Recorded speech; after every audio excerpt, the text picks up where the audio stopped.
California disastrously run college financial aid program is filled with fake ChatGPT students. Victoria Taft via PJ Media reports, first you must admit you have a problem. It's unclear the state of California has done that after the disastrous run COVID-era unemployment scam and the billions unaccounted for in payouts to grifters in the homeless industrial complex. Medicaid for all illegal aliens is draining the system for citizens, and now the California Community College financial aid program is being plundered by scammers, grifters, and criminals. At least 25% of the money being given out in loans is sent to imaginary people who appear to be using AI to complete assignments, collect checks, and then just disappear. And indeed, as Cal Matters reported, the number of these Pell runners has grown dramatically. After enrolling at a community college, they apply for a federal Pell grant, collect as much as $7,400, and then vanish, according to the California Community College Chancellor's Office. As usual during COVID, paddle boarding alone, gathering with friends, and meeting in a classroom where verboten but stealing from the state was a breeze. The people in charge of watching over the money, looking at you, Julie Sue and Gavin Newsom, cramming the money into one of those t-shirt guns and fired it in the general direction of those they thought might need it.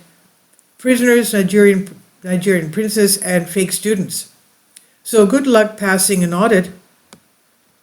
Cal Matters reported, because of the COVID pandemic, the federal government loosened some restrictions around financial aid, making it easier for students to prove they were eligible, and provided special one-time grants to help keep them enrolled. Once these pandemic-era exceptions ended in 2023, and some classes returned to in-person instruction, college officials said they expected fraud to subside. It hasn't, though. In January, the Chancellor's Office suspected 25% of college applicants were fraudulent, said Paul Feist, spokesperson for the office. This is getting significantly worse, said Todd Costin, Associate Vice Chancellor with the Ken Community College District. He said that last year something changed and all of a sudden everything spiked like crazy.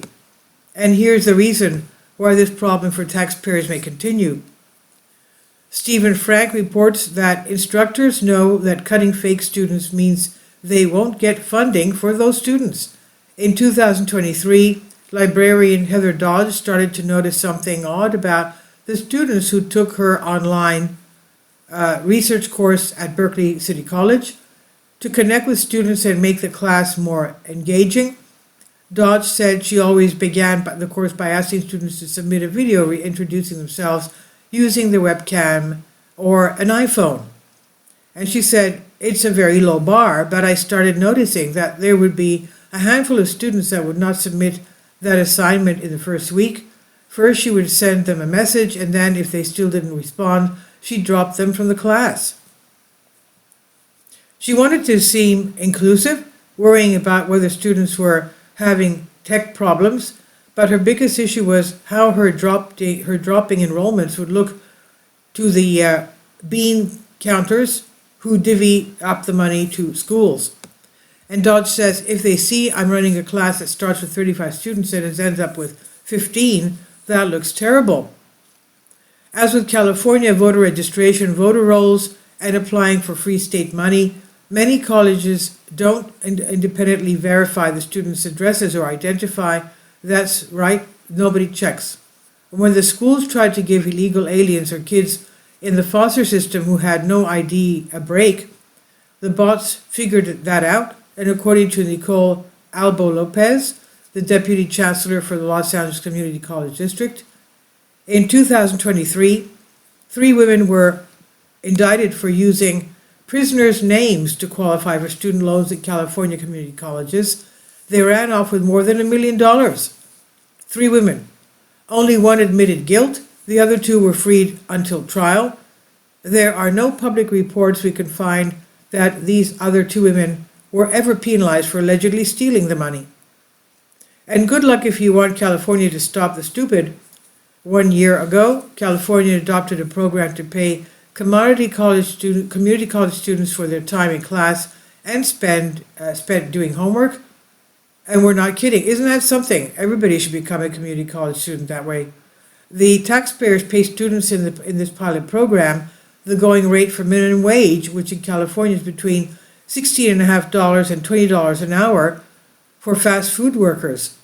Gee, I wonder if anyone is keeping the books on this program. Currently, California colleges have access to online ID verification program, but don't require students to use it. However, for the sake of the people paying the bills, it sure sounds like it's way past time for them to require it. It's the least it could do for the poor saps paying the bills. California should use a dose of Dodge. And nationally, Elon Musk and Dodge are bringing much needed accountability to our out of control bureaucracy as they take a chainsaw to rampant waste, fraud, and abuse. And this is on Zero Hedge by Victoria Taft via PJ Media. Please leave your comments and thank you for your support. Please support my Patreon account. The daily posts are 5 videos daily, and they are totally different from what I have on my YouTube channel. Thank you so much for your support and that you find all my content so interesting. You'll find the Patreon account details in the description box below.